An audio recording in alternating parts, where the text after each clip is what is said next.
2025. Could I have a roll call, please? Chair Williams? Here. Vice Chair Ratliff? Here. Commissioner Miles? Here. Commissioner Willie? Commissioner Houston? Here. Commissioner Slowbod? Here. And our council liaison, Starnes.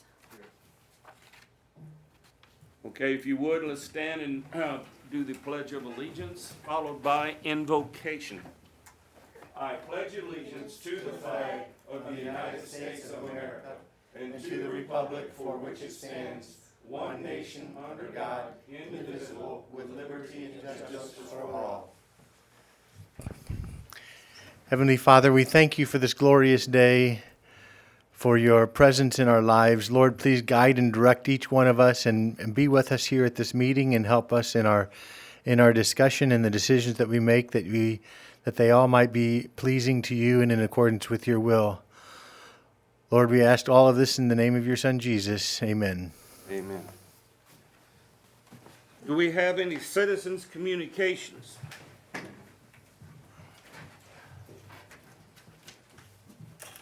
No, sir. Before we go to action item number 1, I noticed that we have a new scoring format.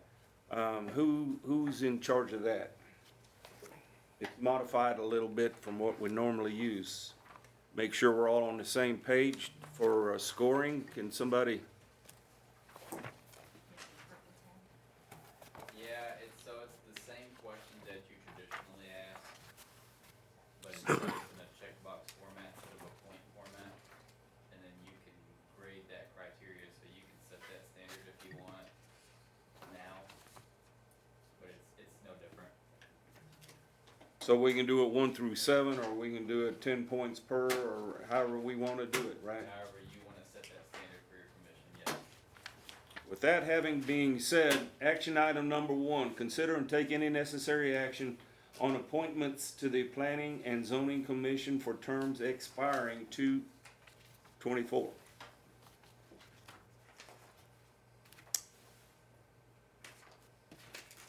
All right, so are we gonna send them to the room or let them sit in here and listen, or how are we gonna do? If you'd like to send them in that room, you can while you interview one, and then we can, when you're done, we'll interview the other, or they can remain at your decision. I know you hate doing that. I know. I got it. We're going to go ahead and start with Dustin. Janie, if you'll go into the adjoining room there. Want me to close the door? Please. Yes, please. All right, Dustin.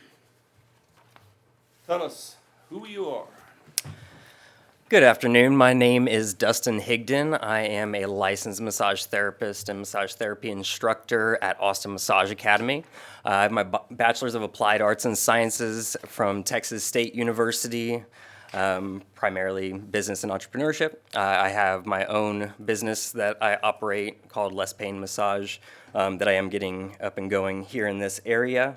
I was born and raised in the Austin area, and I was just looking for a way that I could help the community. Me and my wife and my daughter that is 19 months now, so a little over a year and a half, grew up here. We've enjoyed the community and all the different aspects of Rockdale, the small town vibe that Rockdale has, something that I got in North Austin for a little bit until it got overtaken. But now I'm here just to see how I can help. And your home address is 649 North Main Street. How long have you lived there? 2 years. Okay.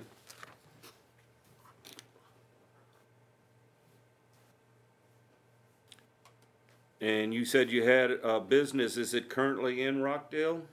So I actually do a portable massage business. I operate all over the, I guess, Central Texas area. I subcontract with a subcontracting firm with the CLASS program, which works with different disabilities such as cerebral palsy and muscular dystrophy. So that's one avenue that I do, and then I also take on normal clientele, public people that reach out to me over my website or phone number. And so I have different avenues aside from teaching that I also operate my business in. So not a stand, Where do you treat them? Do you treat them? In their home, so it's portable. It's completely wherever. Yes, it's in home, especially for the disabled population. Mobility varies, and whether they have people to help transfer them and get them to the locations. repeat again, how long have you been doing that? 5 years. Have you ever been on a P&Z commission or worked with planning and zoning or any sort of government position? No, ma'am. I was actually trying to think. I figured that question was going to come up, so I was trying to think of any experience that I've had. And I believe I ran for class treasurer in the middle school. I don't remember if I won. So, but that's about all I got. And you were here for the last P and Z meeting, correct? Yes, sir. Okay. What are some of the major issues you think are going on in Rockdale that will be things that we will be looking at as a board? Major issues. So I think with the location and being a major truck route, I think potentially ending up something like Taylor, diverting traffic around. As far as like critical infrastructure, a lot of stuff is fairly aged. We were here when one of the Main Street houses, or not houses, businesses fell due to a storm and water piling up. So various things like that I've noticed that a lot of this town definitely needs some TLC. That's something that I personally, with my family, have done a little bit of here and there. I enjoy working with old houses and different things like that, and I do appreciate the historical nature of Rockdale. That's one of the reasons I picked it. I was between Rockdale and Burnett, and it was just something about the buildings, the atmosphere, and everything, the community sense that we got. So it really isn't, planning and zoning, I guess, related that I really want to be a part of a community board. It's just kind of, I'm able as a entrepreneur and self-employed person to have that time to give back to my community, and just jumped at the opportunity whenever I heard there was openings, and it fit my schedule really well. How'd you hear about the opening? It was actually in the Planning and Zoning Commission, or commission meeting. I was watching a little ways back, and I noticed that Bud over here was brought on, so I didn't realize that there was actually another position until I sat in and y'all had mentioned it. So it was kind of like a double up of like I heard that it was, but then it sounded like it was filled, and I didn't realize there was more. So, yes. And have you been to a city council meeting in the last year? I have not, but I've watched them online. So the city council meeting does fall within one of my teaching nights at the massage school in Austin. Do you rent or own? I own, yeah. Own? It's owner financed. Okay.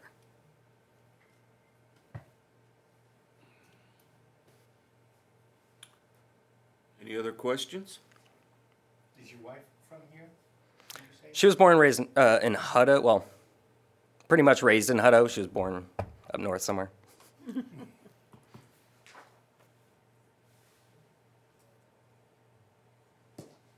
Any other questions? So this time of meeting wouldn't be a problem for you? Not at all. You're flexible with your schedule? All right, that's good. Do you have any clients here in Rockdale yet? A few. A few? Okay. And you go to their homes, or you actually you have a spot in your home too, right? I did have a spot in my home. I am currently in the process of fixing up a building and getting it functioning as a day spa potentially, or that's something that will be before you guys within the coming months. Where is that? On Main Street, so that'll be right next to my my residence. Are you gonna collect our paper and total it, or did you want us to tally? I can do I mean, we're supposed to put the score at the top and then send it to you, correct? So are we doing the 10 per 20? Because we had a 10 and 20 on some and 10 on the others. Are we just doing marks? I'm assuming that up at the top where you have score, if you go 1 through 7, you put down however many you ticked off out of 7. If you're doing it 10 points per, we tally it up out of 100. So we need to be all on the same Or page. 7, what, 1, 2, 3, 4, 5, Right? 7 out of 70, but yeah. So are we gonna do just the 1 out of 7, or are we gonna do? That's what I did, but that's what I Probably did. Best to do it that way, I guess. I don't know, Yeah. since it's on here like that.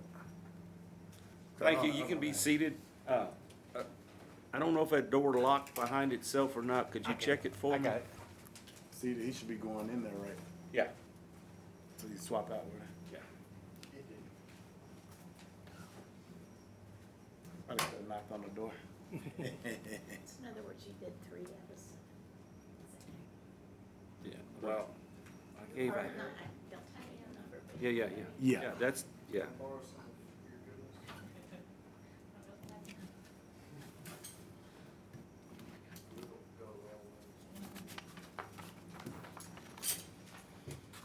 And then you want us to, set it up on the top here, pass it down to you. Shannon, how do you want it? You just leave it at your station, I'll pick it up after. Leave it in the, That's fine. all right, Janie, if you would approach the podium, please. Tell us who you are, a little bit about yourself. Well, hello. I am Janie Mendoza, born and raised here in Rockdale, Texas. 3 kids. 2 of them have graduated and off to college. One's in Kingsville A&M and one's in Dallas, Mountain View. And I have a 9-year-old at home with me. So I've been here all my life, moved away for about 13 years, came back to raise my kids. My family has been invested in Rockdale for over 100 years. I'm related to almost everybody here, all the Montalongos, Zapatas, Lopez, Castillos, you name it. Been here, kids played sports, just that mom. And just got done with my daughter, helping her run her campaign, and I'm back here, and I'm just trying to find something different and interesting to get my hands into and keep me busy. How did you hear about the opening? A mutual friend. Your daughter ran for Senate, correct? State Senate? For state rep, yes. State She rep. was the youngest in her division, and she was running for 6 counties. So, it's pretty busy with that. For what? I'm sorry. For state rep, State representative. Oh, okay. 805 Douthage Street. That's neat. She was a very interesting individual. Yeah, she lost by 400 points, so we were so close, but it was fun, it was interesting, and we are definitely going to do it again. So, she kept me busy. Very busy and very broke. Do you own a business in Rockdale? No, sir. Do you yourself have any government? So I've been with the county for about 10, almost 12 years. I worked at the tax office and I helped Sherry Mink for a while. And then I went to the district attorneys and worked for Bill Torrey for a while. And got a job offer in Round Rock with the judge over there in Precinct 1. So Whitmire got a hold of me, and we have been trying to get with Melissa to reopen the Rockdale office. Keep trying.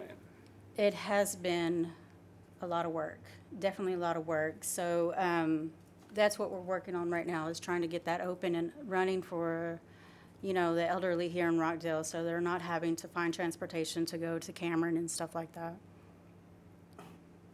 That would be wonderful. Do It you would have be any wonderful. planning experience No, sir. or development? No, sir. Have you attended a city council meeting in the last year? No. And have you ever attended not only ours, but any planning and zoning board So I did in Kingsville with my daughter when she was running. We went to a lot of the council meetings and stuff. And I was on the board for, here for, oh my God, with David Melton. What was, Parks, was it Parks and Recs. Parks and Board? Yeah. Okay. You know, we meet on Tuesday afternoons at this time, is that it? Yes, I was informed. Yes, sir. Are you good with that? Yes, sir. You can make the meetings? Yes, sir. Okay. Questions? So being, what was it, you work for? The Attorney General? No. Bill District Torrey, Attorney's yeah. Office. Well, now, Bill, So Brian would Price. that be considered government, or what do you think? I would consider that government. It is considered. And then, planning all the stuff with her daughter with the governmental deal? Well, we're talking more about city-type planning, I think, in a questionnaire, but I remember we had discussed it last time, we was trying to figure out what all was included in planning and, 'cause I remember one guy tried out for it, but he had something dealing with planning and development or whatever. So I'm just trying to figure out what all Right. is in them categories. I think any mother of 3 children has some type of planning. But also if they're planning or trying to work on a plan to open the office. Open the office, yeah, so that's where I was getting at, because I think my last opinion. time. I agree. okay, so, Hang on. we can't give you an answer right now. We'll tally the scores and get back. I have a Yes, sir. quick question first. Go for it. So what are your thoughts about what are the primary issues and the things to work on in Rockdale that you hope to be supporting here on this board? Well, absolutely growth. I mean, Rockdale is booming. Planning for Rockdale to have something for the children. You know, our kids are our future, and these kids need something to do in Rockdale. The skate park is great, whatever, but like, you know, a YMCA or a Boys and Girls Club would be great for the children who cannot afford to go out of town for spring break or summer breaks or something like that.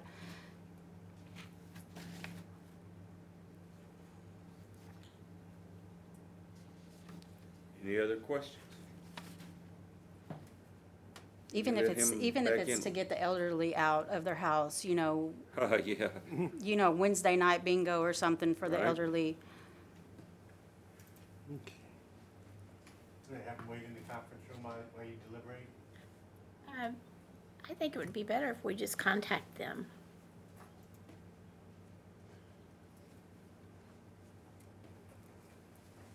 So y'all are welcome to stay for the rest of the meeting, and we'll contact you here shortly, as they say. As soon as we tally the votes and all of that. So you're welcome to stay, you're welcome to go. Thank you, Janie. Thank you. Thank you both. Thank you.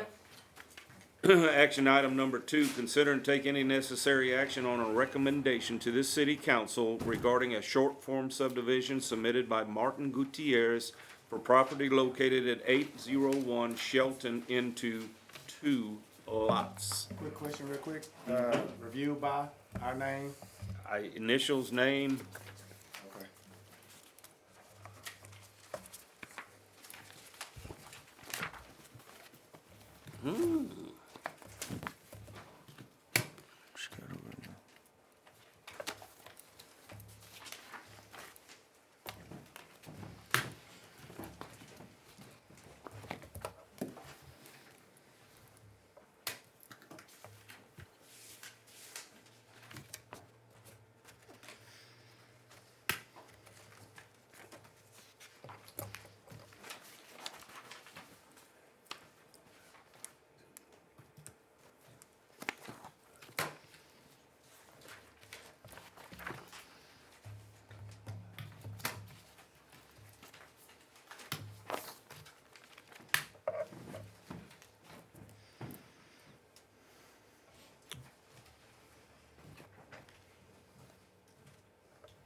Oh, I don't know if I totaled that or not, but it won't be hard to figure out.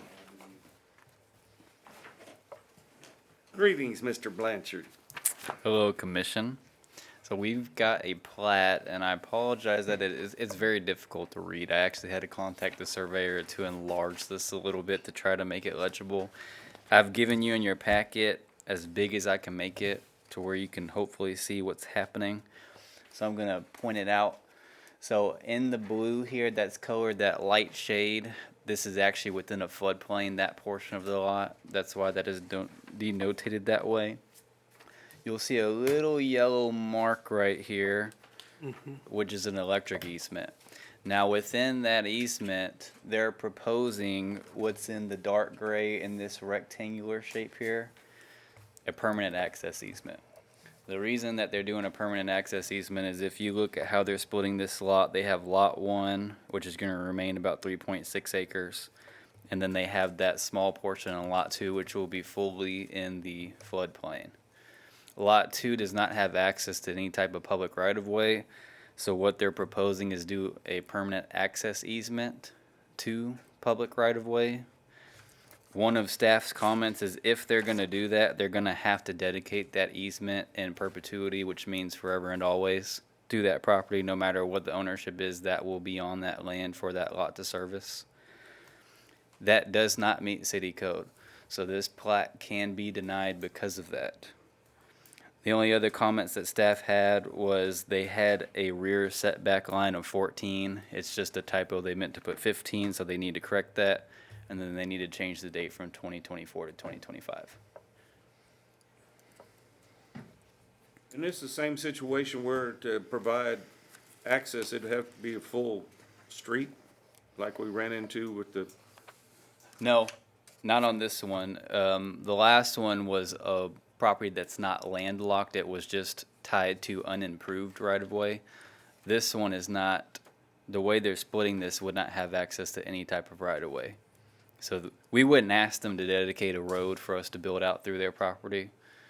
What they would have to do is get that lot permanent access. So to our code, it would be a 70-foot lot frontage on right-of-way. But they're proposing a 30-foot frontage because that's what that permanent access easement would serve as. how did Shelton Street become an alleyway? That is for utilities. It's not actually Shelton Street because Shelton actually is a U, and it will come back down towards the south.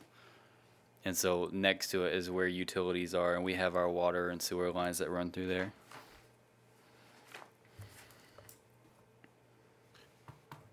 I'm gonna open up the floor for questions. You know, even, I'm still struggling to figure, in Lot 1A, how does it connect to Shelton? Isn't Lot 2A facing Shelton, and Lot 1A looks like it would be, needs the access, am I backwards? Yeah, I said it backwards, but actually both are going to have the access because if you look, there's only a small corner here. So Shelton stops here. You can see this is where it becomes the U. This access serves as that hole, so what they would do is both properties would share that permanent access easement forever and always. So this one access is gonna allow lot 1A and then lot 2A to service. Okay, I see. So Sheldon comes to the corner of that property, then veers off to the left. Goes towards the east, and then that's what Commissioner Williams was saying, that it's an alley after this. There are actually utilities in that alley. I did check. Okay. And so the way they've drawn it up, they would both be sharing off of that access easement. Okay. It wouldn't just be for one. Now, you've got three different concerns, and you're saying that standing on its own merit, it doesn't. I mean, city code requires 70-foot lot frontage, and so we've had a permanent access easement approved before in is it Oak Park 4 or one of those. It was when I first started here that y'all approved one. We've had another since then that was denied simply because they were just crafting flag lots. They could have easily met the footage and they just did not want to. So that was denied by council. But since it doesn't meet city code, this is not a ministerial item anymore. It actually does have discretion. And so you could approve it as is, subject to staff remarks, you could require the 70-foot lot frontage, which would most likely mean this subdivision is not gonna happen. And you said their intentions on, the lot is to build a resident? There Structure? used to be a structure on that lot. It has since been removed. They were asking how to rebuild, and I informed them that they would have to plat. Since they already have a structure on lot 1A, Right? they would have to, they only allowed one dwelling unit per property by zoning code, so they would have to subdivide. And then what is build. that next to? I guess it's in block 9 or something, according to what the drawing is. It looks, on your drawing on the lower left-hand side, is that a structure?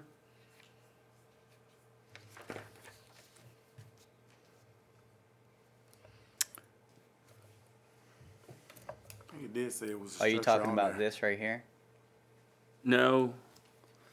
Is that not a section in the lower left-hand corner? Is that not a lower left-hand, See that below the alley? Number 5. in the circle, This? Yes. What this is telling you is that, so you'll see a circle right here that's hard to see. This is if you put a magnifying glass You to don't see it. in that corner. Oh, all That's right. just it more zoomed in. So this Okay. is what you can't see right there.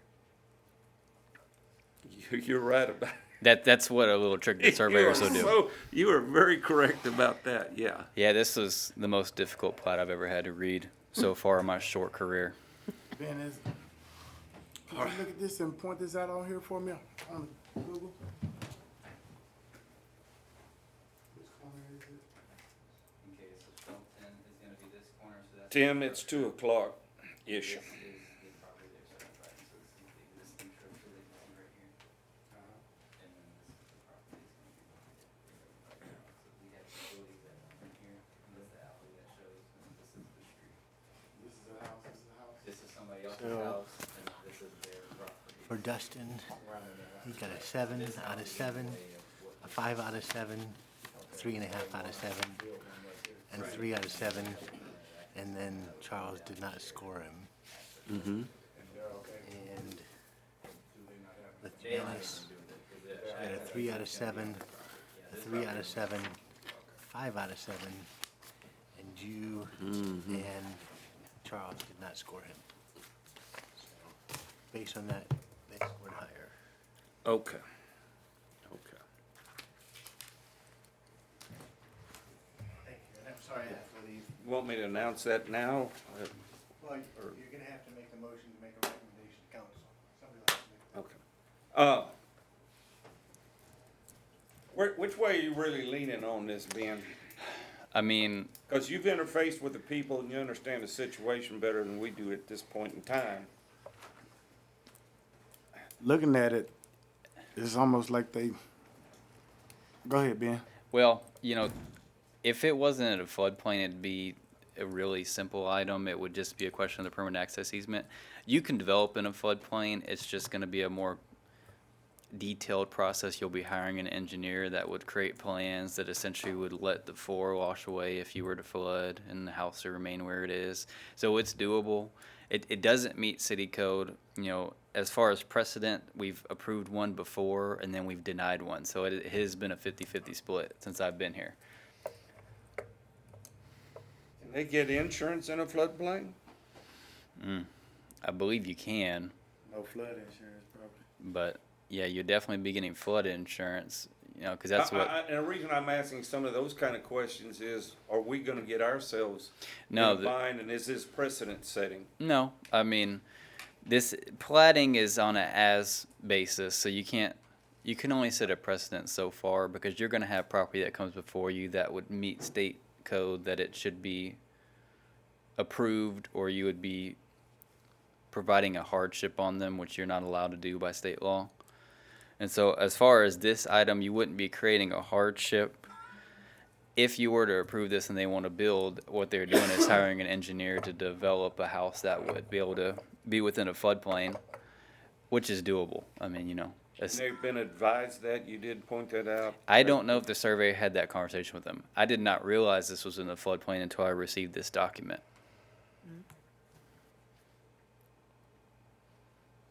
Discussion.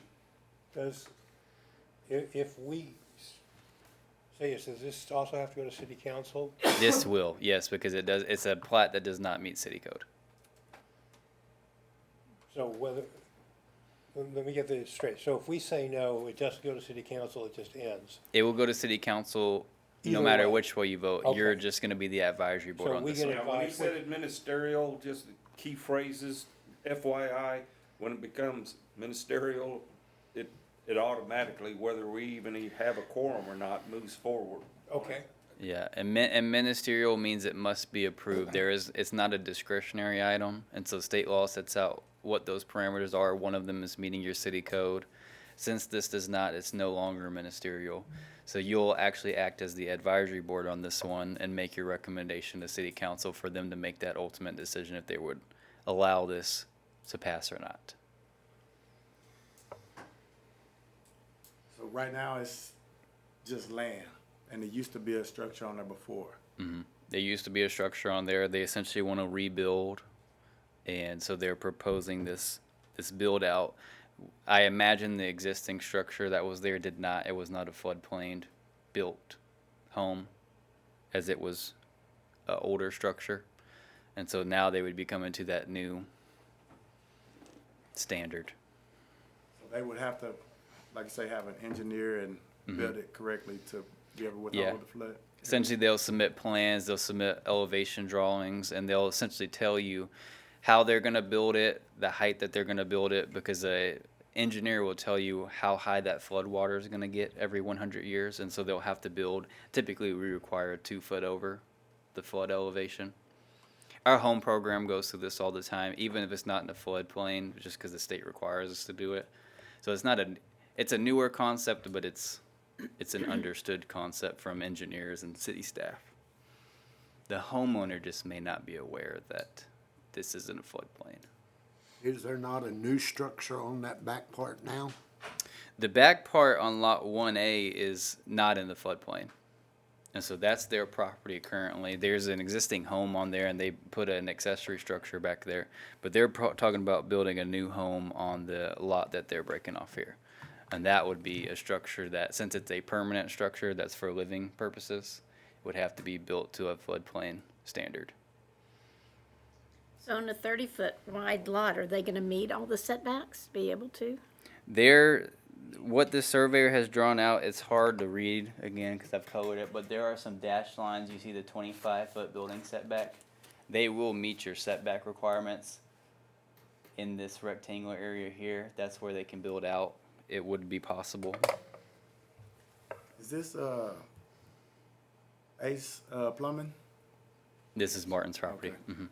I'm pretty sure that they know. So you're saying that new structure he built on the back, It's not in the floodplain. It's not, according to this, it's not. but the house is? Where they would build this house would be within this blue here, which would be in the floodplain. The structure that they built somewhere located around in this area. So you see how it's almost a triangular shape. This triangular shape is all in the floodplain. Everything else on this side is outside. So the actual house is going to be in that sort of square block? Yes, it's gonna be in that second lot there, within those building setbacks on those dashed lines. That's where they would have to build according to your city code. So the only reason this doesn't meet city code is essentially because that 30-foot permanent access easement that's touching Shelton is acting as their frontage, which our code requires 70. They're proposing 30 Oh, so it's not the frontage of the house, it's just the frontage of the of the access? lot. Yeah, that's right. Okay. That's right. So the lot's a developable lot by your standard. It just doesn't meet a 70-foot frontage that is required within our code in that zoning district. Any more questions? I'll entertain a motion. I move that we accept this and pass it on to city council with our approval. Motion made and seconded that we approve and send to city council. All those in favor, right hand. Motion made, seconded, and carries. Next item is the workshop. Conduct a workshop regarding a potential amendment to section 14.02.072, allowed use table by adding personal professional services as an allowed use.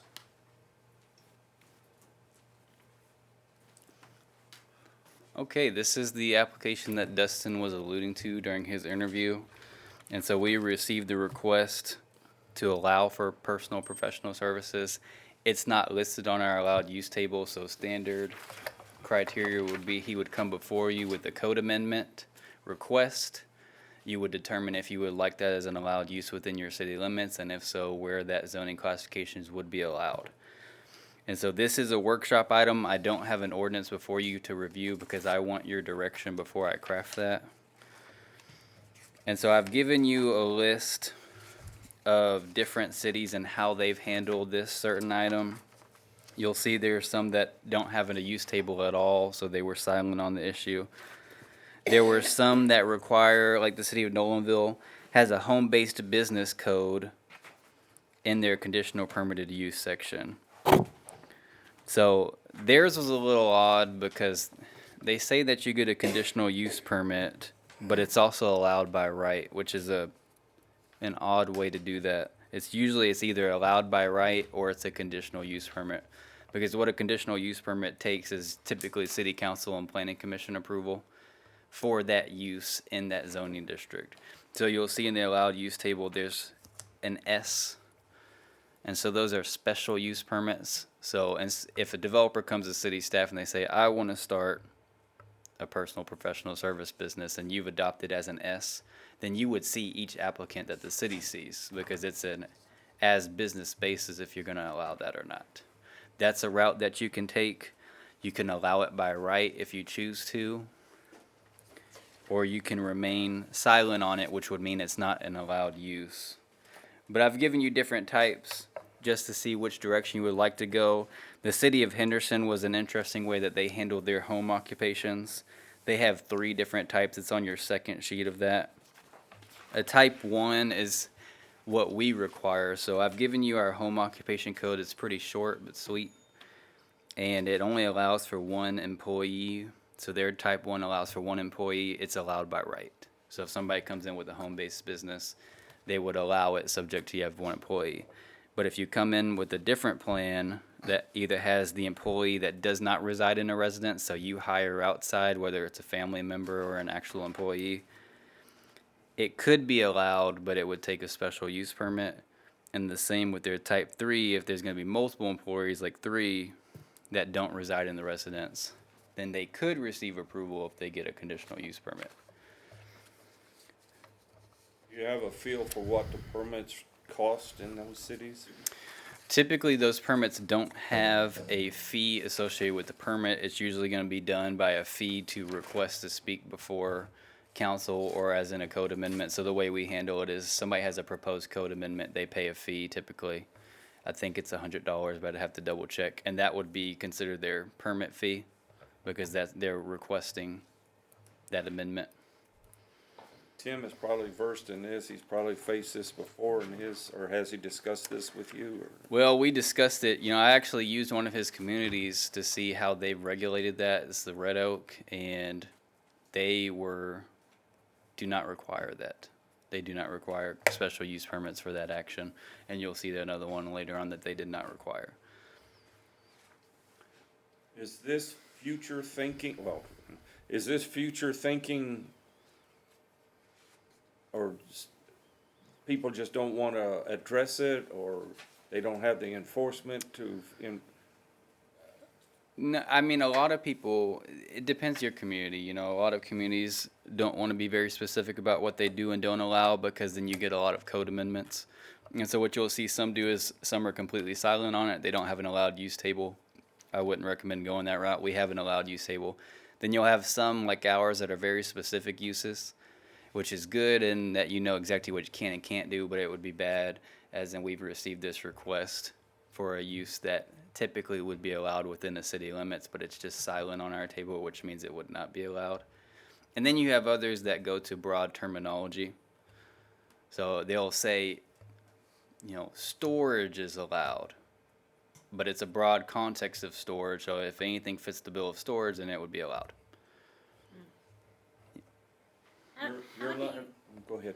How do you distinguish, what's the difference between professional services and home-based business? Business is the same, basically? So it's not. So the difference is going to be the parameter that you set. And so Dustin gave a good definition here, so I'll read it off for the personal and professional services of what that means. It's going to be a healthcare service provided directly to an individual by a licensed professional, focusing on personalized assessment, diagnosis, treatment, and management of their health conditions. Now, in converting that to a home-based business type of use, or for our code, home occupations, we'll use that terminology because that's how we define it. You would limit the amount of employees and customers that they can have. It would still be the same operation, just in a smaller scale and then in a residential structure instead of a commercial structure. Yeah, home services. Home service, you can Would think be of a barber shop. rendering- We have a commercial barber shop, but someone else can have a home-based barber shop, which would be one chair, one person, one employee. But So it's home business could be making shuffleboard, an item, a game or something in Right. your facility. It can be not a service, but an actual business. you could run a business that wouldn't be open to customers, where you provide a service as like a at-home kitchen. You know, if you did something like that, that would be a home-based business. Does not mean you have to be open to the public to run that home-based business. This has come up before, and the concern was parking.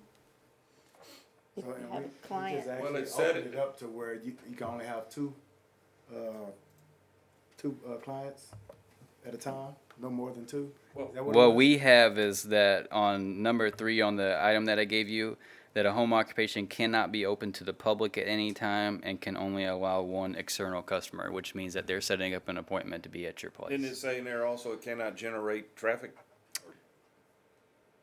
It must not interfere with the residential quality of life in the surrounding area. Any excessive noise, vibration, smoke, dust, odors, or heat will be in violation, and then it cannot increase any traffic to a residential area. Yeah, I thought, yeah. Yeah, I see that now. So we're protecting ourselves and making your job easier and enforceable if we develop a plan. Is that a true statement?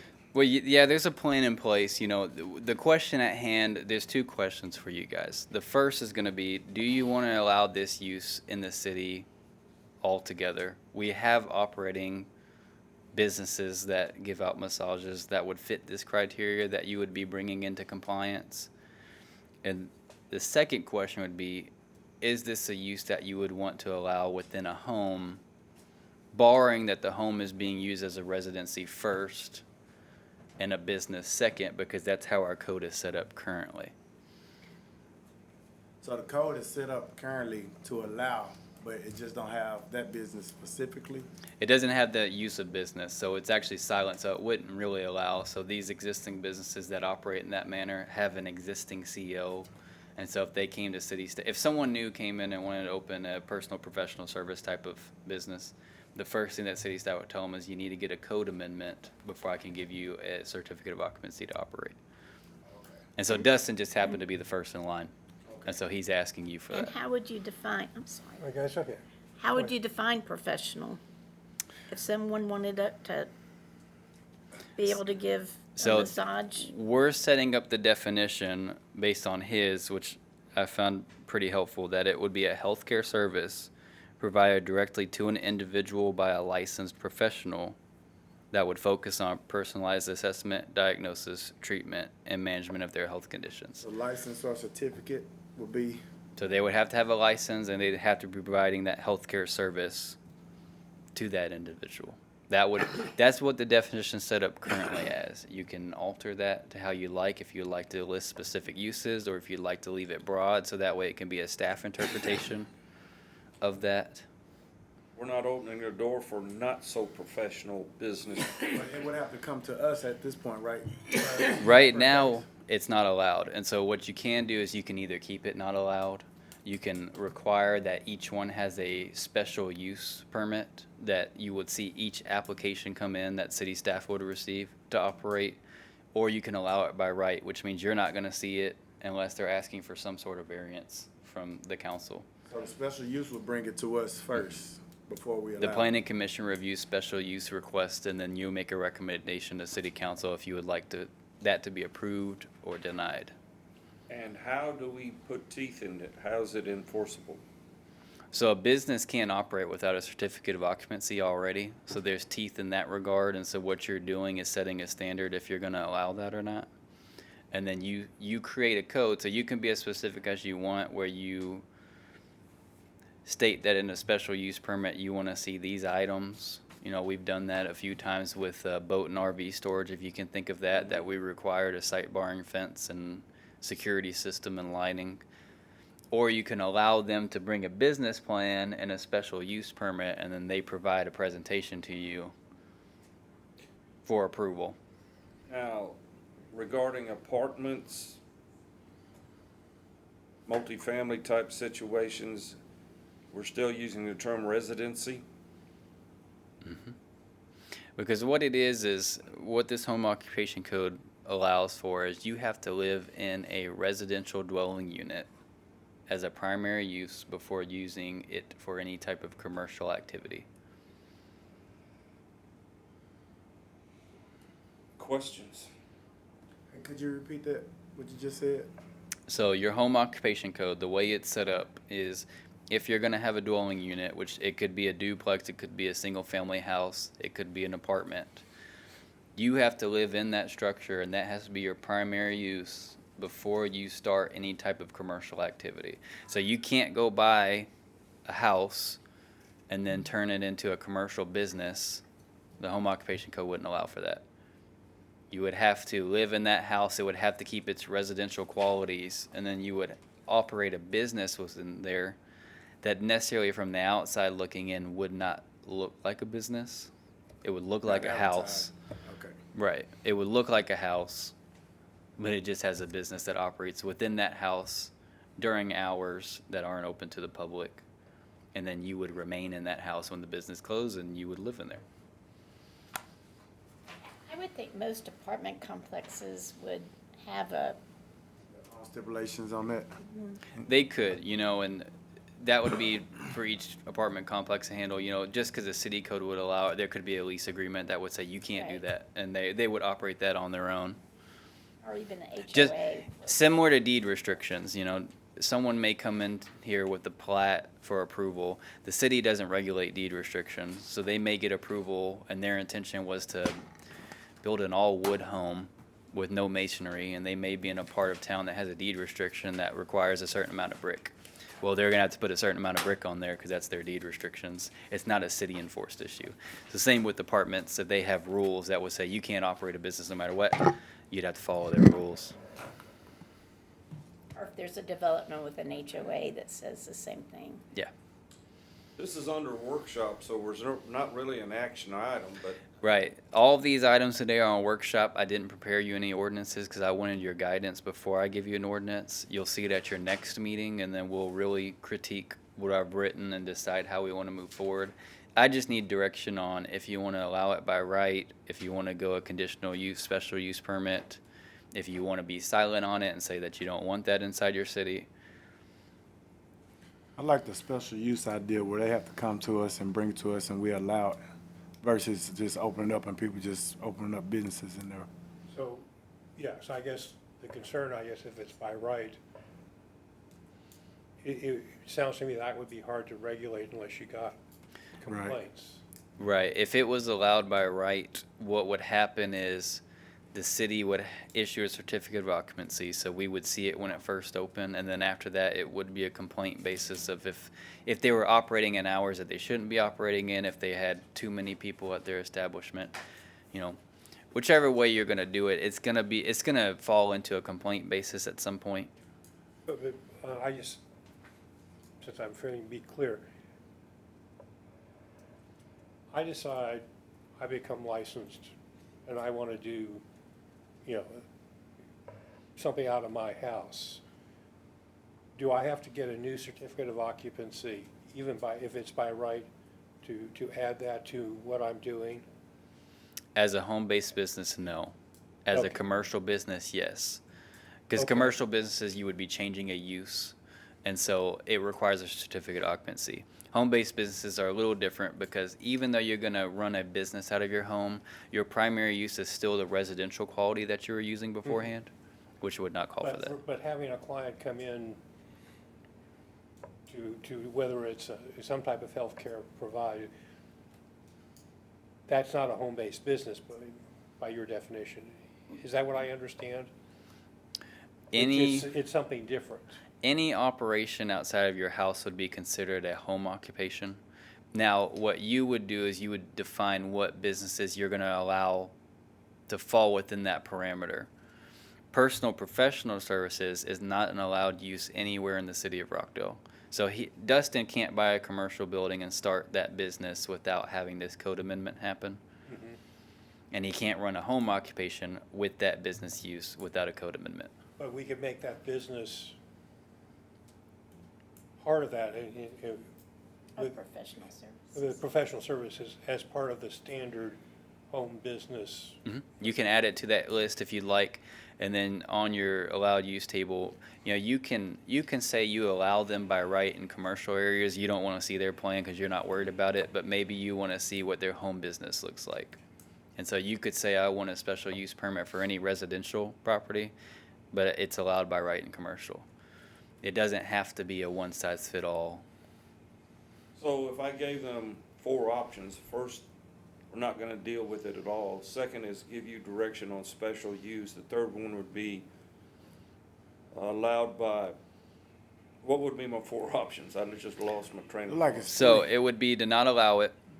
You could allow it to certain parameters, and then you could add it to your home occupation. So there's 3 different items. You can tackle it, we can tackle it from the commercial side first, and we can ask the question, do we want it to be allowed in a commercial? And if we do we want it to be allowed by right, or do you want to see a special use permit anytime somebody comes in with an application in commercial only? We'll start that conversation first. We'll handle residential in a second. Since it's not an action item, I don't need a motion in a second, but you can ask us, you standing there can say those 4 options and we can raise our hand, yes or no? Yeah. So Here we go. what Give us staff those would options ask again. Yeah. is the first question is, do you want to allow this use in a commercial district? So Yes. that means we would be okay with having, quote, a massage establishment in a brick and mortar in the commercial, In a commercial in a quarter. commercially zoned area. That's right. Yeah. Yes. Okay. I'm yes on that. Yes. Well, is this just for the one business, or is this? This is for anybody. So that you're City- setting citywide. you're setting a citywide standard right now of how this is going to be handled. So if you want it to be allowed, the next question in that would be, do you want it to be allowed by right in commercial districts, where all they have to do is come to staff with the business model? We would review. It's an allowed use. They would, of course, bring the building up to code and things of that nature, and then they can operate. Or do you want that to require a special use permit that would take a public hearing, your approval, and city council approval to operate in commercial only? For expediency's sake, the first option would be the fastest for everything to go through. But for the most documented and possible future sake, charging a permit, it would be the second option, right? Yeah, and keep in mind that they have requirements that they're going to meet in a commercial district. So if you allow it by right, there's a parking requirement that they're going to have to meet. There's a landscaping requirement that they're going to have to meet. They're going to have their building up to the International Code Council 2018 editions that we have adopted in the 2017 National Electrical Code. All those items are going to have to be met for them to run their business. So, and if they propose something outside of that parameter, they're coming to see you guys anyways, whether a special use permit's allowed or not, because city staff would deny the permit and tell them why, and then they can make an appeal if they choose to. I kinda like that as an option, if you can say that again, but the other Like- option would be going through the multiple steps. Yeah, the other option would be requiring anybody to come through with a special use permit request. And then you would see their business plan or whatever they're willing to present to you, and city council would see it. And and again, we're talking about commercial districts right now, not residential. And a Right. public hearing too. Yeah, that's right. A public hearing is required if you're going to do a special use permit. So Public input, public can always input, but they would actually be notified through the newspaper on this one that this is happening and the meeting time and place and for them to make their comments. So they're gonna have to go through steps to open a business regardless, and it's gonna have to be legit according to the code now. So doing a special use would just add more steps and a fee for them to go through. Possible fee right now, it's just There's a obtaining fee. the No, it's a fee. There's a fee. Okay. There is a fee when you request special use permits, and that fee might be $500. I can't recall. We had one before. I didn't have to go through all that to open a business, and they're gonna make sure it's regulated the way it's supposed to be anyways. So I like the first one better. I'm certainly comfortable with that in a commercial. That's the question, Ben. Okay, so it sounds like we're going to allow the use in commercial by right. Now, the next portion of the question is going to be, how do we want to allow this in residential, if at all? You can say you don't want this to be a home business and it would not be allowed. You can allow it to be a home business. I've given you the home occupation code, so if you want to read that over and determine if that's adequate or if we need to amend this in any sort of way to accommodate this type of use. Hang on just a second. How many people need a little bit more time to read that section? Yeah, I can give time. And is this y'all specifically need a to few that more minutes business, to or read this it? is like? For personal professional services, so for the whole Okay. thing. This is always going to be a conversation about, Dustin's the one that applied, but Sarah can come in after Dustin and apply for the same thing. She's going to be held to the same standard as Dustin was. He has a question. Yeah, go ahead, approach the podium so we can capture you on mic. And so for the record, from my understanding of it is I'll have to reapply to qualify underneath this with my business. So this is very general, and this is something that I just kind of drafted really quick. I also have some things that I'd be open to modifying should you choose not to do the residential side. So And would he have to go to the public hearing, go through the public hearing process, same as a commercial, or no, if we did special use? If you do special use, yes. If he wants to use it as a home occupation, he will have to go through that if you set that standard. And so that would be your decision. Allowed by right is essentially a short version where city staff reviews your code. If it meets, you're allowed by right. Special use means no matter if you meet all of the code or not, you're coming to see the planning commission and city council for their approval if they're going to allow your business inside the city. So basically, same thing, more steps. Just a few more steps. Well, so, first of all, I'm certainly in principle in favor of having this business be allowed, in a residential area as well as in commercial. Obviously, it's a little bit different in the sense of you can't have 5 massage tables in somebody's house, and different, but, as long as it meets those other requirements, I certainly think that should be available, and I'm not sure I'm tied to, either by right or special. Either way, I think I'd be fine with. My only deal with, so his business sounds legit and okay, but in a residential, just leaving it open, what type of business, you kind of want to know what's going on in your residence. Like, yeah. Well, and you've already have uses that are listed as allowed by right. So somebody can't just own a residential structure and run whatever business they want out of it. And they would meet the criteria set before you about, you don't increase parking, you don't change the aesthetic of that structure to make it look like a commercial business. You'd only be allowed 1 employee, you can't be open, things of that nature. So that's what we already have in play. Yeah. So he was just be adding He would be adding a line item to what you would To what we say already can be have. within a home structure as a business allowed by the city. Okay. Phrase your question to us, please. So the question is going to be on residentials. Do you want this item and your other home occupation allowed uses to remain by right, which means city staff is just going to review to make sure that they meet this 070 code and any other applicable codes? Or does the planning commission want to see each home occupation and his business come before you and provide a plan of how they're going to operate, and then you make a recommendation to city council? If he has a permit, it makes it easier for you to go by, see what he's doing, and he just says, "Hey, I'm doing a permitted home therapy business, is that part of that formula or not? Your certificate occupancy handles that. So whichever way you're gonna go, he's still gonna require to have a certificate occupancy on any new type of home occupation. If someone's currently living in a unit and they wanna add a business to it, then your conditional use permit does help staff because they will have on record that they came before the commission and city council on so-and-so date and they received approval. Is the fee the same for this and commercial? Yeah, it's a one set fee for it. So his will be 500, same as the commercial? Yeah, whatever. I think it's 500, but whatever it is a one set fee for whomever applies. Question, Bob? No, my sense is, and I suspect city council will also have their own set ideas, but for me, either one works, so whichever, I'm ambivalent as to whether it's by right or specialty. I'd be happy either way, if it gets. In that Brilliant. research that I've given, a lot of people do have some sort of conditional use permit.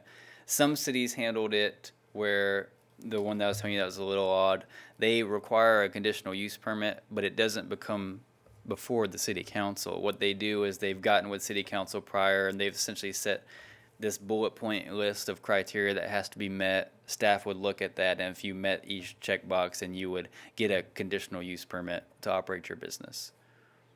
That would be under option one. Which is essentially allowing it by right. I mean, to be That's quite what I'm honest with saying, I you. was under Because, I option mean, that's right. Or you can require the special use permit and they would come give you a presentation of what they're gonna do. Most cities went the second route with the home occupations because it's such a fragile, delicate topic of how you're gonna interrupt a residential neighborhood. A lot of people want the reassurity that you're not gonna, just because the code says you can't increase traffic, you can't be open during hours, are they really gonna follow that? So a lot of cities will tighten their regulation on that. They wanna see a business plan and they want you to receive your approval. That's my only thing, like residents complaining about this business and we know nothing about it, versus you. But that'd be option two then. That's option 2. Option 3 is to not allow it within residential and you keep this strictly as a commercial activity. That's also, you don't have to add it to your home occupation. There were several cities that were completely silent on this type of use, and then there were several that list it that did not allow it in home occupations, and then there were some that did. I'm fine either way. I just feel like the residents probably will want to deal with our people, so. Go through that option 2 where they gotta come before us. You kind of keep up and see what's going on. 2 for option 2, you? I think I'm leaning towards option. For option. Option 2, Bob? As I said, either way, but, I'll support, so option 2 would be fine with me as well. Can I ask one other quick question, Ben?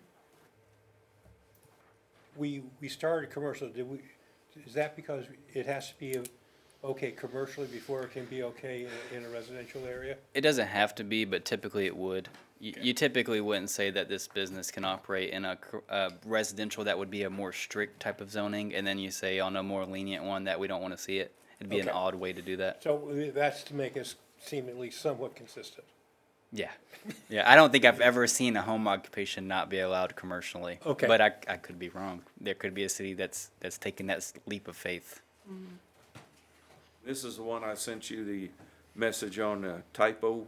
Yeah, Okay. I did. I got that very late, so I did not respond I to you. wondered why you didn't. Yeah, I didn't think you So, wanted so you text need messages any at more 10. direction from us? We're really good with option 1 or 2, but more lean towards option 2. I have your direction. I will start crafting something. What I'll ask you to do on your own time is look at what I gave you for the home occupation code, and also you'll see the allowed use table in there. Start looking at that and see if there's some things in there that you don't necessarily agree with, because it is time to start reviewing that and make sure that it's still consistent with how our comp plan has us growing, and we'll workshop that later. Anything else on this? I don't have anything else. All right. That concludes workshop on potential amendment. Then we go on to number 4, conduct a workshop regarding a potential amendment to section 14.02.072, allowed use table, and section 14.02.124, Conditional use permits for mini storage warehouses. Okay, so this is something that was brought to my attention from City Manager Kelty, who wanted to look into this item, and we kind of wanted to see how you thought would gauge this really. So we currently allow for mini storage warehouses to be allowed by right in commercial intense districts and industrial and planned unit developments. But Mr. Kelty was wanting to see how the Planning Commission would feel if we decided to, instead of allow that by right, to require special use permits to operate that. As the city grows, you know, a lot of cities, as they tend to grow, will start to regulate businesses like gas stations, car washes, storage, because they don't want that to front their highway necessarily. We have a lot of storage currently, and so this would not affect them unless they were to expand, then whatever code you would adopt, they would currently meet. But the idea behind this is that any new storage, instead of just owning a commercial intense or industrial or planned unit development piece of property and being able to build the units, they would have to present a plan to the Planning Commission and City Council and receive their approval before developing. So that way you can set the standard at that moment if you would grant that special use permit conditional upon building site barrier fences, adding more landscaping than we would traditionally require, those items there. And so the first question that staff has, to make this as simple as possible, is this an idea that you even want to go for, or do you think that we should just continue to allow by right and allow them to operate subject to just the traditional code that requires them to be met, which does not have anything about site barring fencing and security systems and that? I rather like the idea of it coming before us. So, yes, and I think Ben's comment about, on the, when you come in seeing too many, I know I have a family connection to a storage unit sitting on 79, right on the edge of the city. I think it's important, and as we look at growth, I think it's become more and more important that we find ways to regulate the appearance of the city, especially on the main ingresses into town, coming in 79 from Taylor or from College Station, even, 908 and Wilcox and all of those. But, I mean, I know that Ben has probably gotten a little overloaded with texts from my wife about that storage, salvage yard on the edge of town really is an eyesore. And I'm not sure, obviously they've been here a long time, so there's not much, I don't know how much we can do about it. But I think it's time that the city begin to figure out how we want to regulate and encourage the appropriate type of businesses, in our commercial areas, especially as you come in and out of town. So I would, and a storage unit could look really good, or it could look Really bad. really pretty bad. I mean, I would say the same thing with RV parks and tire shops, all of that are, so I think this is a good start. And, so yeah, I think that in all probability, this will be the first of, I'm hoping, several special use criteria for businesses on the town. So yeah, I think this is a good place to start. Yeah, and that's why I encourage you to look at your allowed use table to start seeing if there's some uses that you want to require special use permits for instead of allowing by right. We'll have to workshop that later since we just have so much.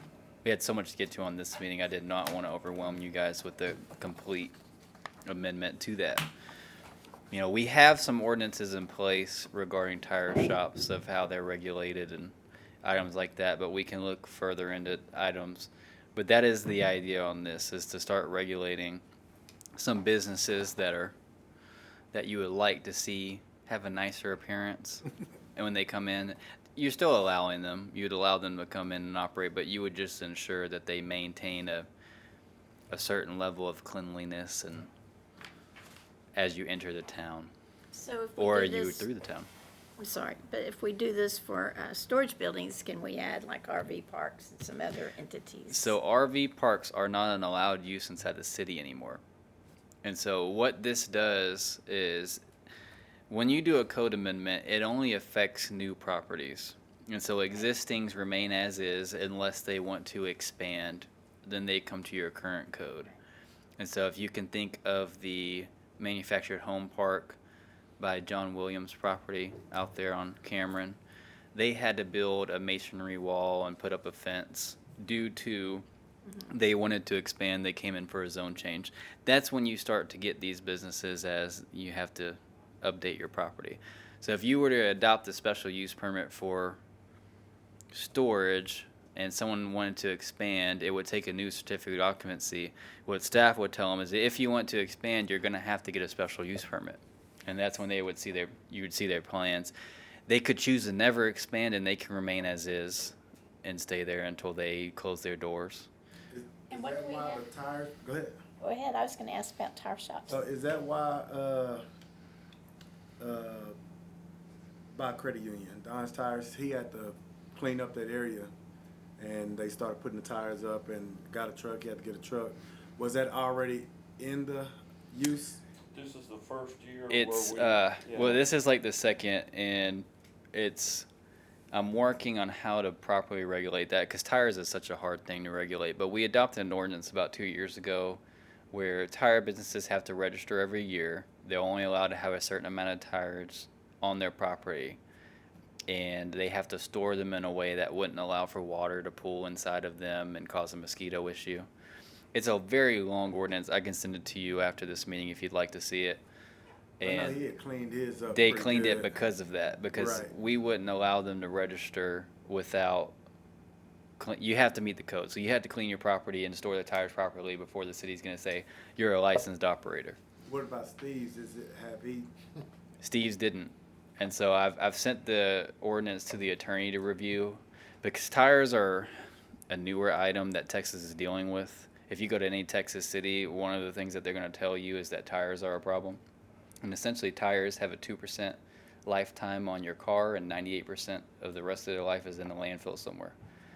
And so if you ask anybody how long tires last, nobody knows because it hasn't been long enough to see how long it takes for them to deteriorate. And so it is a very new issue that Texas is dealing with. So TCEQ regulates tires, but they don't have the personnel that actually will go out and regulate that. It's more of a, here's your rules, and please follow them, and then we're going to trust that you follow them, and it just hasn't happened. And so cities have started to slowly adopt tire ordinances, and not many Texas cities have. We are one of the few that have currently. And so I have to ensure that the ordinance is actually legal and enforceable before we start actually going the fine route on that. But Steve's is one of them that he would be in court if that is held as a legal ordinance. I know they would they haul them to Houston or somewhere? So they used to do a program where they would essentially pay you to get rid of the tires, and I think they've gotten rid of the program because what would happen is, again, it wasn't really regulated. So what these trucks would do is they would pile 1,000 tires in the back of an 18-wheeler bed. And so they'd have, you've seen the lines where when they count traffic, those little black ropes that you drive over. Well, how they would count your tires is you drove over that. So what the trucks would do is they would drive over it and then back up and then drive over it and then back up and do that repeatedly. So they'd get paid for like 5,000 tires, but they only dumped 1,000. And so I believe they've gotten rid of it because TCQ doesn't have the staff to regulate it. I can't remember what the numbers are. They have thousands of programs, and they have barely like 2,000 staff. So if you ran the number, it'd be like one staff member would be over like 8 programs or something. It was something ridiculous where they don't have the manpower. And so tires is one of the things that kind of just fell off. I seen in Austin here recently a small business. They had like the kind of like what the new deal is doing right now with the food truck type deal, and he had like a mobile barbershop. Well, in the landscaping, they had tire and some green, look like grass, turf, like, all planted out in front, and it felt so soft. Like, when you walk on it, it was like very cushiony, and it was clean, and it looked really nice. I was like, what is this? He's like, it's tire, you know. So I'm like, do they do that? Like, do they sell tire like that for landscaping or? Some people try to use it that way. Some people try to use it in some concrete, but there hasn't been a way that's been the best way to use it. It really, if somebody figures out how to use tires, they're not gonna have to work another day in their life because they're gonna make a lot of money off that. But the problem is figuring out how to do it, and that's what a lot of people are struggling. You know, they're using it for turf for a while, but there's a conception now that they may stop doing that because turf is starting to cause like a lot of injuries to people, and there's a fear that there's some cancerous elements within using tires within turf and things like that. It's a very new idea that they're trying to figure out. And so cities, you know, if you look up a lot of city ordinances, they're going to be very silent on tires because it's that new of an issue. On the workshop we're addressing here, it says mini warehouses. Please differentiate for me. So mini warehouse storage is going to be any type of outside storage or climate controlled storage type of use. And so the question at hand is they're allowed by right in your commercial intents, your industrial district, and then any planned unit development that may come in. You know, planned unit development is always going to require your guys' approval. And so the question is, staff would like to see it added as a special use permit, so that way the planning commission and city council can see each new business coming in or each existing business that wants to expand their use on how they're going to do that and make sure it aligns with the comprehensive plan's ideals. Most of the cities you canvassed showed a special use permit, most of them. Yeah, a lot of them did. The city of Marble Falls had a conditional use, and they had a very long laundry list that they require, which was interesting. It wasn't necessarily a bad idea. They have it setting back 150 foot, which is a long way. That you're assuming that they'd have a pretty big property. We can amend that, you know, if needed, but you can require a special use permit, and you could not set parameters if you don't want to. It could be really just a case by case basis. So what you're needing from us is a up or down vote to pursue this? Pursue it, leave it as Or is. do you need direction from us, which direction, or you just need to? I need your direction because I want to craft an ordinance amendment for you. If you guys want it to either require a special use permit, you can leave it as is.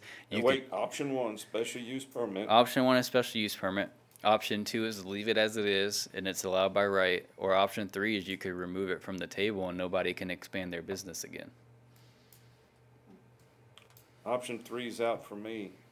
I think that's, But if they wanted, special use option one is where I'm headed, but y'all tell me what y'all think. even if they wanted to expand, they'd be affected by that. By a special use, yes, they would be. Mm-hmm. You know, I'm for option one. Me too. Please proceed. We're leaning towards option one. Okay, and then I guess my final question is that do we want to?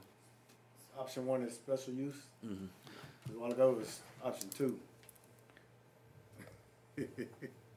All right, go ahead, Ben. That's allowed, just, There's some cities that have a laundry list of what you have to meet, so they'll actually be pretty specific in what you're asking for in a special use permit. So you can, in your special use permit section, say, you know, if you're gonna come before us with this storage business, then we at least wanna see extra landscaping, site barring fences, you know, things like that.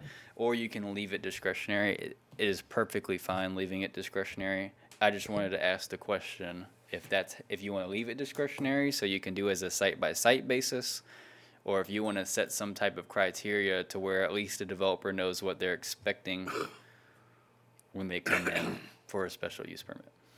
I'd like to see us set some criteria. That's what we did before, right? yeah, discretionary gets, oh man. Just gonna make it simple so they know going in. The only concern I would have is that I want to give the city some degree of discretion that at some point, if they feel that we have reached the limit with wherever our current growth is in mini storage units, that they can hold off enough to wait till there's additional growth or additional places. So I guess I'd like to see that there's enough play in it that they can turn it down almost no matter what. Yeah, and we could remain silent on it just for that action alone, so that way, you know, they can't say that, well, I met your 5 bullet points I see. and you're That's not a good approving point, it. Bob. You know, it just depends, I guess, how much information you want to give to somebody that's trying to come in. You can leave the ball in their court and they can pitch an idea to you to see if you like it or not, or you can try to give them some type of picture that you want to see. You know, So- I've seen cities do both. Your question to us is, Is through, is if it's going to be, if you want to set parameters that you want to see or not, or if you would option like to one- remain. Option one being, or do we can leave it right there, tell you, Ben, proceed with this. You can leave it as we will require a special use permit, and they'll just come present what they have, and we'll make that recommendation to city council if we want to approve it or not. Or you can say we want a special use permit, and in your application, you're gonna have to provide, you know, sight barn fencing. You're gonna have to put 2 more trees than normal. You know, whatever you want to set. Kind of like what Bob's saying. I like that. So there's a little more flexibility in future. So Bob's saying he wants to be silent on it, so that way it gives city staff, council, and planning commission discretionary approach to it. Yeah, I'm the power mad person. I like Which- the 2. I'm not against that, but I like the 2 where you kind of help them design it. Let Yeah. them know what they're going into. Yeah, either way is an approach that cities use, so you're not gonna go wrong How either way much you extra swing it. work is it for you to work up both proposals? It's You would it's prefer not just one direction, I'm assuming, but. right. Well, yeah, you'll choose one or the other. It's not gonna be that much extra work. If we're gonna do that, then if you'll start brainstorming some ideas and email me individually, so we don't create a quorum of some different ideas that you want to see within it. And then I can I mean, it'd be two different ordinances. You'll just have bullet points on one, and the other one won't. You know, it's not that much extra work. So you need anything from us at this point? No, I got the direction that it's going to be a special use, and then if you want to email me separately, you don't have to, of some different ideas that you want to see for design criteria that you would require. You can do setbacks, you know, as creative as you want to be, and if you need my help, you can come to my office. We can have a meeting about it, and I can show you some other city ordinances if you want some brainstorming ideas. That storage, it's an RV deal going towards Hutto. I don't know what city it's in or in between, but is that about 150 or is that way further? You know that RV storage business off of 79 to the right? Yeah, I don't know if that's 100. I'd have to look. That's close. They look at nice little ways. How Yeah. far about is 150, you think? 150 feet. It's 50. 50 yards. 50 yards? Yeah. Football field? Okay, Yeah. okay. You know that distance you couldn't quite, you know that distance you couldn't quite make it, you know, you couldn't quite make I made it. it once. Pull my boot off. Right. All right, workshop item 5, conduct a workshop regarding a potential amendment to section 14.02.123, sign requirements, but before we get into that, would you sum up what happened at the city council meeting on? Yeah. Before I go on, can y'all remain after 3? It's getting close to 3, and we have some Leaving at discussion to do. 3. Okay. Well, on this sign requirement, city council received a variance request from AutoZone. AutoZone had a billboard, and so that acted as their detached sign.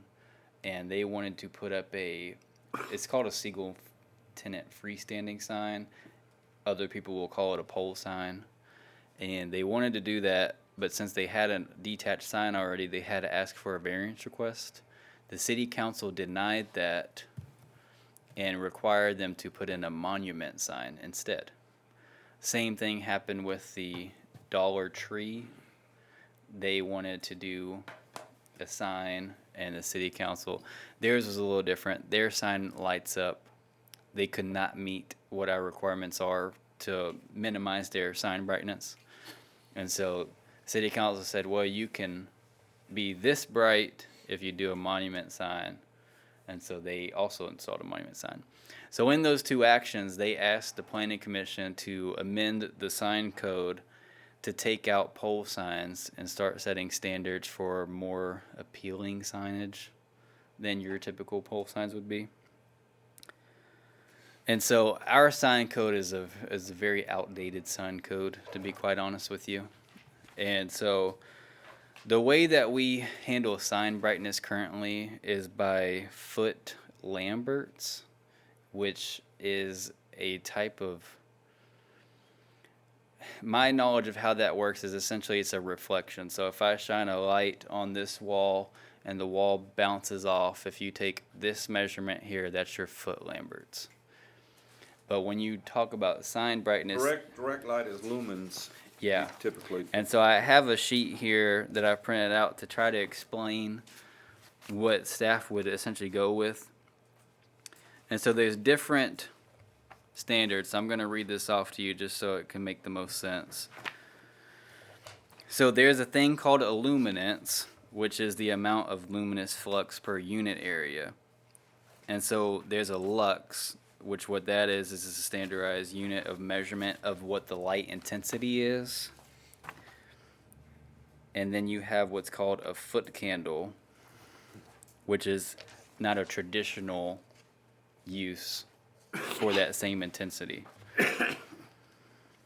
And so what they'll usually measure that in is what's called a nit, which is how I would recommend maybe we move forward. And what a nit is how bright the screen is. And so that you would set that standard of how bright you would allow that screen to be before they issue a sign permit. So I've highlighted the city of Marble Falls. If you have a chance to look at that one, their sign code is excellent. They don't allow pole signs, or they do, I'm sorry, but they have regulations on monolith signs. They speak about building signs about how high they can be above the roof line and items such as that. I don't want to overbear you with information, but the reason I bring up the how high a sign can be above a roof line is because the city council has approved 2 variances for signs above roof lines, and so it's time to start updating our code, as that's a direction that council, since they've approved, seem to want to go. And what the city of Marble Falls allows is 2 foot above the roof line, which seems, I've seen some that say 3. I haven't seen any that say more than 5. I would recommend going with the 2 foot above the roof line. But all of these sign codes are pretty strong. A lot of them do allow for pole signs. But what staff would propose under city council's discretion is we remove pole signs and then we start setting criteria for how we want to see monument signs look. We would still allow for projection signs and wall signs. We can talk about the standard of how high above the roof line you want to see it, how much of the area they can cover in the wall, things of that nature. But the first question to break it down is, are you okay with getting rid of pole signs, or do you want to have them remain in the sign code? I will tell you, city council has asked for us to remove it, but you are the advisory board, so you can advise that they keep it, and then they can remove it if they want to later on.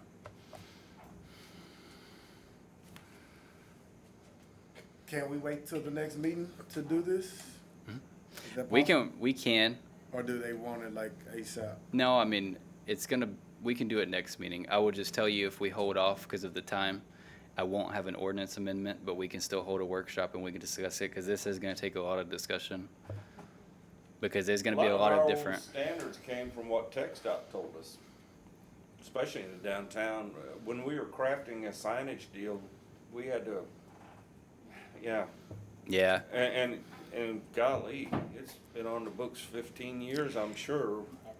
Well, I was looking at other cities, and they have a lot of cities have a very similar sign code than us. I said the only unique thing about our sign code is the foot Lambert section.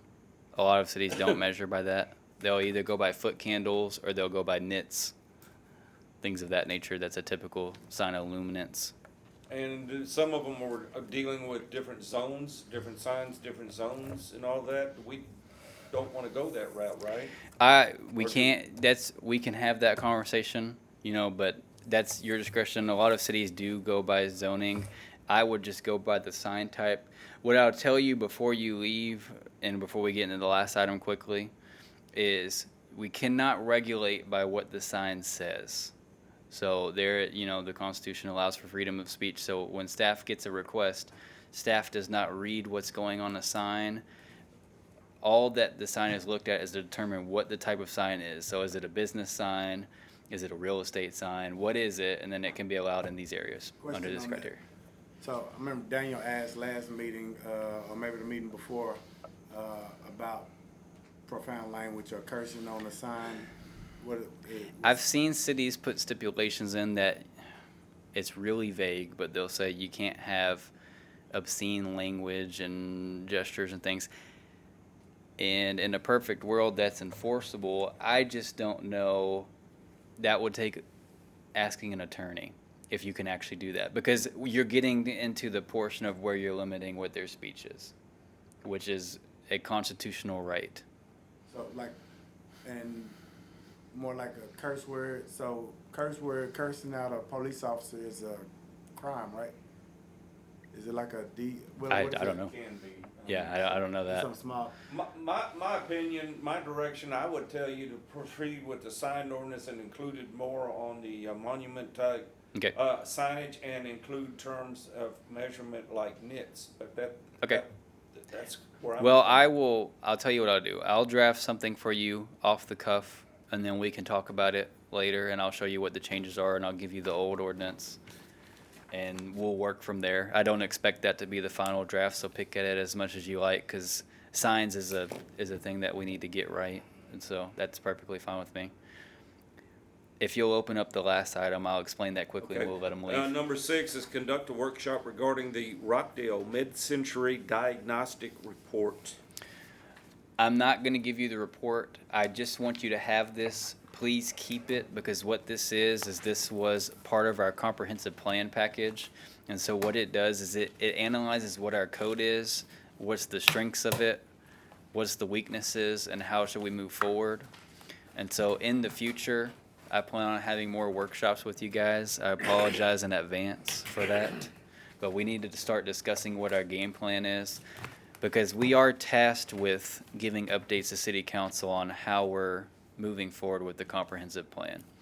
So I want y'all to have the diagnostic report first, so that way you can get a deep dive of what's in our ordinances.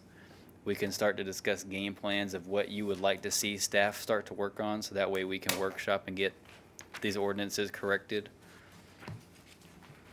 As you read it, it's a lot of information. You can give me a call if you want to discuss any of it, because some of it is some topics that we may have not discussed before. Tim asked me to do this. Are you through with that section? Mm-hmm. Okay. Tim did ask me to read the results, and according to the numbers, it's going to be Dustin Higdon on council. Okay. Y'all would, if you would open up that item again, and then y'all make an official motion, so that way we can have that for City Council. Not a problem. Congratulations. Consider an action item, number 1, consider and take any necessary action on appointments to the Planning and Zoning Commission for terms expiring in 2/24. And by way of tally, I've lost the word. Anyway, our candidate that we're going to pass on to City Council will be Dustin Higdon. Take a vote. All those in favor? Motion, somebody second it, let's make it official. I'll second. Okay. So motion was, it kind of came from me, but motion came, we took a vote, it passed, we're sending on our recommendation for Dustin Higdon to city council. And thank you, Dustin. Next city council meeting. Yes, sir. there. Yeah, so he will actually see you if you want to attend. We're gonna have his item back on the normal planning commission meeting first Tuesday of April, Oh, that'll come, yeah. and so he'll see you before then. And then city council after that, because this is a special. Yeah, but What do we have to go to the city council? they have to meeting for? okay it, right? So he won't get sworn in? No, till- he won't. He will still be, he will Okay. be in the audience, yeah. They will have to approve that, and they can Good pick. catch, yeah. They can pick the other applicant if they choose, but your recommendation is Dustin, yes. Correct. All right. It's 3:05 according to the official time. I'm going to go ahead and adjourn the meeting of the Rockdale Planning and Zoning Commission.